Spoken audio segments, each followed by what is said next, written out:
အားလုံးမင်္ဂလာပါရှင်ကျမတို့ရဲ့ GETC နဲ့ Nacha Preschool ရဲ့ Parenting Health Talk Program ကနေပြီးတော့မှပြန်လည်ကြိုဆိုလိုက်ပါတယ်ရှင်ကျမတော့ဒေါက်တာဒေါ်ဝင်းမြင့်ဖြစ်ပါတယ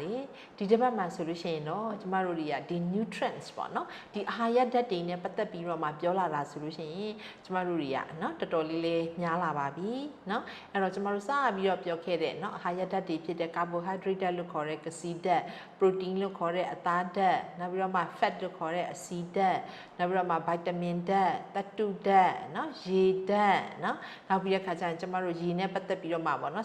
ဆက်နေတဲ့အချိုရည်နောက်လက်ဖက်ရည် coffee နော်အဲ့တော့ကျမတို့တွေကဒီအာဟာရဓာတ်တွေထဲမှာပြောမယ်ဆိုလို့ရှိရင်တော့အမြင်ဓာတ်တစ်ခုပဲကြမှာတော့တယ်အဲ့တော့ဒီနေ့ဆိုလို့ရှိရင်တော့ဒါအမြင်ဓာတ်နဲ့ပတ်သက်ပြီးတော့မှပေါ့နော်ဒီတသားမီမီတို့ရောဖေဖေမီမီတို့ရောပြောပြသွားချင်ပါတယ်အဲ့တော့ကျမတို့တွေမှာဒီအမြင်ဓာတ်ဆိုတဲ့ကပေါ့နော်ခန္ဓာကိုယ်အတွက်ကလည်းဒါအရေးကြီးတဲ့ဓာတ်တစ်ခုအနေနဲ့ပေါ့နော်ဒါပါပါတယ်အဲ့တော့ဒီအမြင်ဓာတ်လို့ပြောတဲ့ခါမှာဆိုလို့ရှိရင်တော့အင်္ဂလိပ်လိုကတော့ fiber ပေါ့နော် fiber လို့လည်းခေါ်ပါတယ်ကျမတို့ဗမာလိုကတော့အမြင်ဓာတ်ဆိုပြီးတော့မှကျမတို့များသောအားဖြင့်ပြောလို့ရှိတယ်ပေါ့နော်အဲ့တော့ဒီအမြင်ဓာတ်ကဘာလဲလို့ပြောမယ်ဆိုရှင်တော့သူကလေကစီဓာတ်တစ်မျိုးပါပဲနော်ကစီဓာတ်တစ်မျိုးတွေဖြစ်ပြီးတော့မှကျမတို့ခန္ဓာကိုယ်ကနေပြီးတော့မှနော်သူ့ကိုဆိုရှင်မကြေပြတ်ဘူးပေါ့ပြောမယ်ဆိုလို့ရှင်တော့မကြေပြတ်နိုင်ဘူးပေါ့နော်အဲ့လိုမကြေပြတ်နိုင်တဲ့ခါကျတော့ကျမတို့တွေကနော်ဒါဆိုလို့ရှိရင်ဥပမာဝန်းသွားလွယ်သွားတာပေါ့နော်ဒီလိုမျိုးတွေကျမတို့ပြောလို့ရပါတယ်နော်အဲ့တော့ကျမတို့တွေကခန္ဓာကိုယ်ထဲမှာဆိုရှင်အမြင်ဓာတ်ကဆိုရှင်တကယ်ကိုပဲအရေးတကြီးပေါ့နော်လိုအပ်တယ်လို့လည်းပြောလို့ရတယ်အဲ့တော့ကျမတို့နေ့တိုင်းစားနေတဲ့အ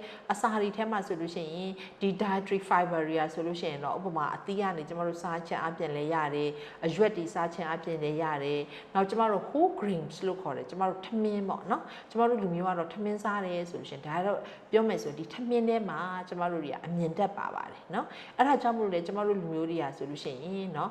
ဝမ်းမချုပ်ကြဘူးပေါ့ပြောမယ်ဆိုရင်တော့နော်အဲ့ဒါလေးတွေပါတယ်နောက်ပြီးတဲ့ခါကျတော့ပဲသီးလို့ခေါ်တယ်ပဲအမျိုးမျိုးတွေပေါ့နော်အဲ့ဒီထဲမှာလည်းအမြင်ဓာတ်တွေကအများကြီးပါပါတယ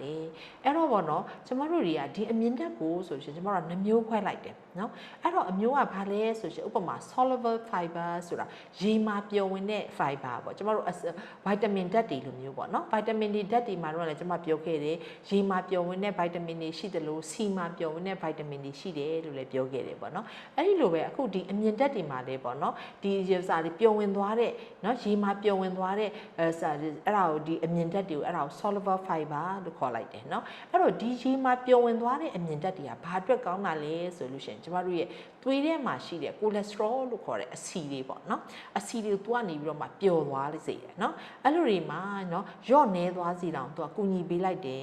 နော်ပြီးတဲ့အခါကျတော့ကျမတို့ခန္ဓာကိုယ်ထဲမှာရှိတဲ့ဒီသစာပေါ့တကြားတွေပေါ့နော်ဒီတကြားတွေရဲ့ level တွေပေါ့နော် blood glucose level လို့ခေါ်တဲ့ဒီတကြားဓာတ်တွေရဲ့ပမာဏကိုလည်းသူကထိန်းညှိပေးထားတယ်ဒါကြောင့်မို့ကျမတို့တွေကဒါရေမှာပျော်ဝင်တဲ့ fiber တွေဖြစ်တယ်နောက်ပြီးတဲ့အခါကျတော့ရှင်ကောင်းတဲ့ fiber တွေဖြစ်တယ်နော်ဟုတ်ပြီနောက်တစ်ခုကတော့ကျမတို့ကဘာလဲဆို insoluble fiber လို့ခေါ်တယ်ဒါကတော့ဘာလဲဆိုလို့ရှင်တော့သူကရေမှာမပျော်ဝင်နိုင်ဘူးပေါ့နော်ရေမှာမပျော်ဝင်နိုင်ဘူးအဲ့လိုမပျော်ဝင်နိုင်တဲ့အတွက်ကြောင့်မို့ကျမတို့တွေကဘာဖြစ်လဲဆိုလို့ရှင်သူကနေပြီးတော့မှဒီအစာအိမ်ဦးလမ်းကြောင်းကနေပြီးတော့မှတစ်ဆင့်အပြင်ကိုကျမတို့တွေကထုတ်ရတာပေါ့နော်အဲ့လိုအပြင်ကိုတစ်ဆင့်ထုတ်လိုက်တဲ့အခါမှာဆိုတော့ကျမတို့ဒါဝန်းချုပ်တာမဖြစ်စေတော့ဘူးပေါ့နော်အဲ့တော့ပြောမယ်ဆိုလို့ရှိရင်တော့ဒါဝန်းချုပ်ခြင်းကနေပြီးတော့မှလေကာကွယ်ပြီးပါတယ်နော်ကျမတို့တွေကဒါတသားမီမီတို့အီလို့ခေါ်တဲ့နော်ကျမတို့တွေကအီလေးပါလာတဲ့အချိန်မှာဆိုရှင်ဝန်းမချုပ်တော့ဘူးပေါ့နော်အဲ့တော့ဒါမျိုးတွေဆိုရှင်ဥမာဝန်းညှစ်ရတာမျိုးနော်တချို့တသားမီမီတွေဆိုလို့ရှိရင်ကျမတို့ဝန်းချုပ်တဲ့အတွက်ကြောင့်မလို့နော်အဲ့တော့ဝန်းသွားတိုင်းမှာဆိုရှင်ညှစ်ရတယ်ပြီးတဲ့ခါကျငိုရတယ်နော်တချို့လေးတွေများဆိုရင်ကလေးလေးတွေမှာဆိုလို့ရှိရင်နော်ကျမတို့စအိုလေးရဆိုရှင်ကွဲထွက်သွားပြီးတော့မှနော်သွေးတွေထွက်ပြီးတော့မှတသားမီမီတို့ကဆိုရှင်ဝန်းသွားခါနေတိုင်းမှာဆိုရှင်သူကြောက်နေတာပေါ့နော်ကြောက်ပြီးတော့မှငိုတာတွေကဒါမီမီတိုင်းကြုံနေရပါတယ်နော်အဲ့တော့ကလေးတော်တော်များများကိုကျမတို့တွေကဒီပေါ့နော်ဒီဝန်းချုပ်တဲ့ဒုက္ခပေါ့နော်ဒီဝန်းချုပ်တဲ့ဒုက္ခအောင်ဆိုရှင်ကျမတို့တွေကကူညီပေးရမယ်နော်အဲ့တော့သူတို့တွေအတွက်ကျမတို့တွေကဒါတကယ်ကိုပဲဂရုစိုက်ရပါတယ်အဲ့တော့မီမီတွေဖေဖေတွေရဲ့အကြောက်ဆုံးပြဿနာပါလဲဆိုလို့ရှင်ကလေးတွေကဆိုလို့ရှင်ဝန်းမချုပ်အောင်ပေါ့နော်ဒီလိုမျိုးတွေပြောရတယ်နော်အဲ့ဒါကြောင့်မလို့ကျမတို့တွေကဒီအမြင်ဓာတ်နဲ့ပတ်သက်ပြီးတော့မှနော်ကျမတို့ဒီနောက်ပိုင်းမှာဆိုလို့ရှင်ဘာလုပ်လိုက်လဲဆိုခွဲထုတ်လိုက်တာ နော်အရင်ကဆိုလို့ရှိရင်ကျမတို့က higher ဓာတ်ကိုဆိုရှင်9ခုလောက်ပဲသတ်မှတ်တယ်နော် carbohydrate ဓာတ် protein ဓာတ် acid ဓာတ် vitamin ဓာတ်သတ္တုဓာတ်ပဲသတ်မှတ်တယ်အခုနောက်ပိုင်းကျတော့ကျမတို့ကဘာဖြစ်လာလဲဆိုရေဓာတ်ကိုလည်းကျမတို့တစ်ခုသက်သက်ခွဲထုတ်လိုက်တယ်ပြီးတဲ့ခါကျလို့ရှိရင်လည်းအမြင်ဓာတ်ကိုလည်းသက်သက်ခွဲထုတ်လိုက်တယ်အဲ့တော့ပေါ့နော်လူတစ်ယောက်မှာတကယ်တမ်းကျလို့ရှိရင်ဝန်းချုပ်တယ်ဆိုတာတကယ်ကိုပဲအမှန်တိုင်းပြောမယ်ဆိုတော့ဒါ problem ကြီးပေါ့နော် problem ကြီးပဲဘယ်သူမှဒီဝန်းချုပ်တဲ့ဓာတ်ကိုမခံစေချင်မခံတာမှဘယ်ရွယ်ကလေးကမခံစေချင်တာလဲဆိုဟိုးငယ်ငယ်လေးကမွေးကလေးရပေါ့နော်မွေးကလေးရဆိုလို့ရှိရင်ဒီဝန်းချုပ်တဲ့ပြဿနာကိုဒါတွေ့နေရတယ်နော်တသားမိမိတို့စကားတွေမပြောတတ်ခင်ကလေးကလည်းဝန်းချုပ်တယ်ဆိုရှင်မိမိတွေစိတ်ညစ်ရတယ်ဘာလို့လဲဆိုသူတို့ဝန်းချုပ်တဲ့ခါမှာဝန်းညစ်တဲ့ခါမှာဆိုရင်အခုကျမပြောသလိုပေါ့နော်ဘိုက်တွေကနာတယ်ကလေးတွေကငိုတယ်အဲ့ထက်မှာပေါ့စအိုသာကွဲသွားတယ်ဆိုရှင်သူတို့ရရမ်းကြောက်သွားတတ်တယ်နော်အဲ့လိုမျိုးတွေဖြစ်တဲ့အတွက်ကြောင့်မလို့ဒီအရွယ်ငယ်ငယ်လေးကနေပြီးတော့မှကျမတို့ကဒီဝန်းချုပ်တဲ့ပြဿနာကိုရှင်းကြတယ်နော်အဲ့တော့ဘယ်လိုရှင်းကြလဲဆိုတဲ့ခါကျလို့ရှိရင်တော့ဒါနောက်ပိုင်းမှာလည်းကျမတို့ပြန်ပါလာပါလိမ့်မယ်နော်အစာအိမ်ဦးနှမ်းချောင်းမှာကောင်းအောင်ဆိုပြီးတော့မှကျမတို့တွေကဟိုငယ်ငယ်လေးကမိခင်တို့တွေတိုက်ကြတယ်နော်ပြီးတဲ့ခါကျတော့လေတခါဥပမာ formula milk တိုက်တယ်ဆိုလို့ရှိရင်လေ probiotic တို့ prebiotic တို့နော်ဒါမျိုးလေးတွေများများပါတဲ့ဟို formula milk တွေကိုကျမတို့ကရွေးပြီးတော့မှလည်းကျွေးလာကြတယ်ဒီလိုပဲကျမတို့ဖြစ်ဆွတ်စာကျွေးပြီးဆိုလို့ရှိရင်လေတသားမိမိတို့ထမင်းစစားပြီးဆိုကြတဲ့ဟိုပါပေါ့နော်ကျမတို့ဗာထည့်ခဲ့ကြတယ်အရွက်လေးတွေနော်မုံလာဥနီလေးတွေတို့နောက်ပြီးတော့ပန်းပွင့်စိမ်းလေးတွေတို့ဒီလိုနည်းနဲ့ကျမတို့ရှင်းလာခဲ့ကြတယ်အဲ့ဒီလိုပဲတသားမိမိတို့တွေအသီးဖြော်ရည်တောက်တဲ့ခါမှာလဲဆန်ကစ်သီးဖြော်ရည်လိမ္မော်သီးဖြော်ရည်စသဖြင့်နော်အသီးဖြော်ရည်လေးတွေကျမတို့ကျွေးလာတဲ့ခါမှာတသားမိမိလေးတို့တွေကဆိုရှင်ဒါအမြင်ဓာတ်တွေရတာဖြစ်တယ်နော်အမြင်ဓာတ်တွေရတာဖြစ်တဲ့အတွက်ကြောင့်မို့သူတို့တွေကဆိုရှင်ဝန်းချုပ်တာတိတ်ပြီးတော့မှမရှိဘူးပေါ့နော်အဲ့ဒီလိုပဲတသားမိမိတို့ကြီးလာပြီး preschool တွေရောက်လာပြီးဆိုတဲ့ခါကျတော့တချို့ကလေးလေးတွေမှာအသားပဲကြိုက်တယ်နော်သူတို့ကအရွက်မကြိုက်ဘူးပေါ့ဒါငငယ်လေးကလေးကလည်းကျမတို့ကအရွက်ကိုစနစ်တကျကျွေးမှသာလင်ပဲဒီ3နှစ်နဲ့5နှစ်ကြာလို့ရှင်သူတို့အရွက်စားတာမဟုတ်ဘူးဆိုလို့ရှိရင်တော့သူတို့ကကြိုက်တာပဲစားတာပေါ့ဒါကလေးဆိုတဲ့အမျိုးကလည်းသူကြိုက်တာသူစားမယ်တချို့ကလေးလေးတွေကတော့အရွက်ကြိုက်တယ်နော်အရွက်လေးတွေကြိုက်တဲ့ခါမှာဆိုရှင်တော့အရွက်ကိုစားတယ်ဆိုတော့ဒါပြဿနာတိတ်ပြီးတော့မှမရှိဘူးဒါပေမဲ့တချို့ကလေးလေးတွေကအရွက်ဆိုတဲ့အမျိုးကလည်းအမှန်တိုင်းပြောရင်အရသာမရှိဘူးပေါ့နော်အဲ့တော့အရွက်ကိုကြိုက်သလားလို့မေးမယ်ဆိုရှင်တတမီပြီးတော့ no ပဲနော်အဲ့တော့မကြိုက်ဘူးဆိုတဲ့အဲ့လိုလူတွေမှာတော့ဒီဝန်းချုပ်တဲ့ပြဿနာပိုးပြီးတော့မှကျမတို့ကတွေ့ရတယ်เนาะဒါကြောင့်မလို့ကျမတို့တွေကဒီလိုမဖြစ်အောင်ငယ်ကလေးကိုကเนาะဥပမာ9လ10လလောက်ကလေးကကျမတို့အရွက်တွေကိုအမျိုးမျိုးထည့်ခဲ့ကြတယ်တစ်နှစ်ပြည့်လာလို့ထမင်းစားပြီးဆိုတော့ကျမဆိုရှင်ကလေးတွေကိုဆိုเนาะအရွက်အနည်းဆုံး2ခက်စားရမယ်เนาะအရွက်လေးတွေကိုကြီးစရာမလိုဘူးတေးသေးလေးညက်ပေါ့เนาะ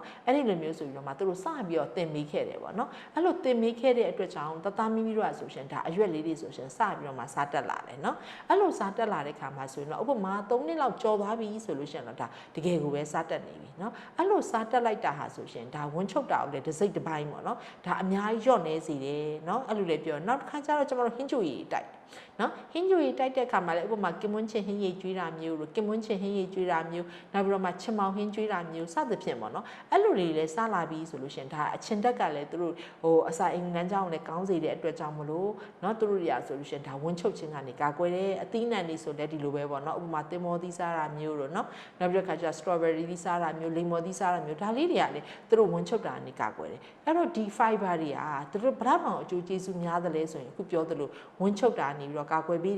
းပြီးတော့မှကလေးတွေတို့ဗိုက်ပြည့်ပြီးတယ်နောက်ကြီးလာတဲ့ခါကျလို့ရှင်ကျွန်တော်တို့ကကိုလက်စထရောတွေကိုရော့ချပေးတယ်ရော့ချပေးတဲ့အတွက်ကြောင့်မလို့နှလုံးရောဂါနဲ့ဆီးချိုရောဂါဆိုလို့ရှင်လေဒါကာကွယ်ပြီးသားဖြစ်သွားတယ်ဒီလိုပဲဒါနဲ့ကာကွယ်ပြီးသားတစ်ဆက်တည်းဖြစ်တယ်เนาะကင်ဆာရောဂါကိုပါကာကွယ်ပြီးသားဖြစ်သွားတယ်ဒါဆိုလို့ရှင်တော့ဒါတကယ်တမ်းကျတော့ဒီအမြင်တက်ကဆိုလို့ရှင်ကျန်းမာရေးအတွက်ဆိုလို့ရှင်တိတ်ပြီးတော့မှအရေးကြီးတဲ့အရာဖြစ်တယ်ဒါကြောင့်မလို့မေမေတို့အနေနဲ့တကုရဲ့တသားမီမီလေးတွေကိုနေ့တိုင်းအမြင်တက်ပါအောင်တခုမဟုတ်တခုပေါ့နော်အဲ့ဒါလေးတွေရအောင်ကြွေးတက်နေကဲဟုတ်ပြီဒါဆိုလို့ရှိရင်တသားမီမီတို့တွေကဘလောက်များစားမလဲ